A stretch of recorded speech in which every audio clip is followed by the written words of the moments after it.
Vous venez de le vivre en direct sur nos antennes. Il y a quelques instants, la France insoumise vient donc d'échouer à faire tomber le gouvernement Lecornu. Sa motion de censure n'est pas parvenue à recueillir les 289 voix requises, malgré les ralliements d'une partie de la gauche, du Rassemblement national et de l'Union des droites pour la République d'Éric Ciotti.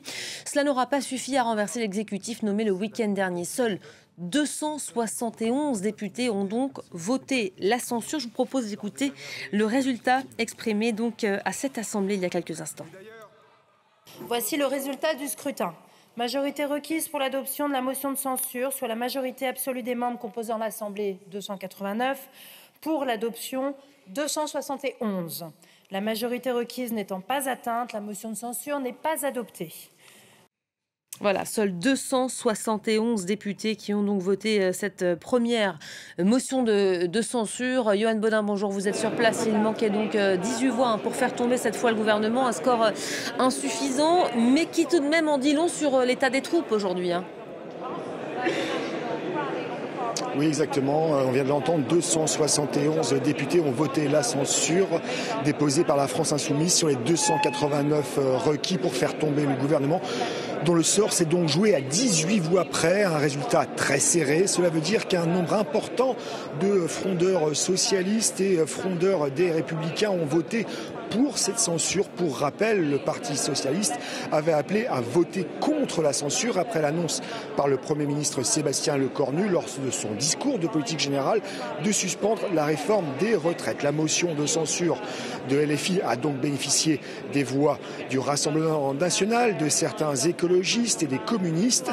Première réaction, celle de Yaël Braun-Pivet, qui s'est dit satisfaite par ce rejet de cette motion de censure de la France insoumise, celle qui avait le plus de chances de réussir, de réunir le plus de voix pour la présidente de l'Assemblée nationale.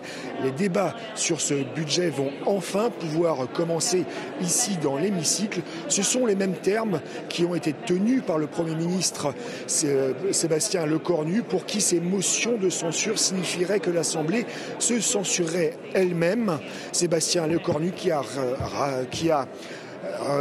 s'est engagé à faire adopter son budget sans avoir recours à l'article 49.3 qui coupe court au débat.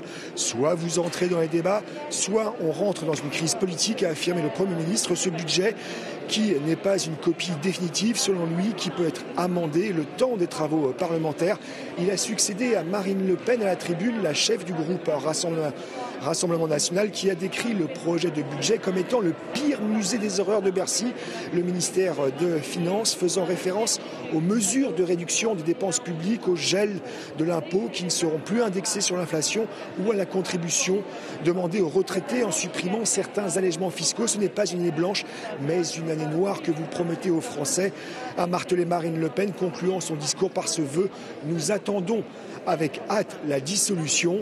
La motion de censure déposée par le Rassemblement national est en cours, son dépouillement est en cours. Elle s'avère moins dangereuse pour le gouvernement, car la France insoumise a toujours appliqué le cordon sanitaire au Rassemblement national. Aurélie Trouvé, l'oratrice des Insoumis, dans la salle de colonne, a réaffirmé que son parti était le seul rempart à l'extrême droite, donc son groupe ne devrait pas soutenir la motion du Rassemblement national. Cette même Aurélie Trouvé, qui avait été la première à prendre la parole dans l'hémicycle, elle avait dénoncé le leurre qui est constitué selon elle par la suspension de la réforme des retraites annoncée lors du discours de politique générale.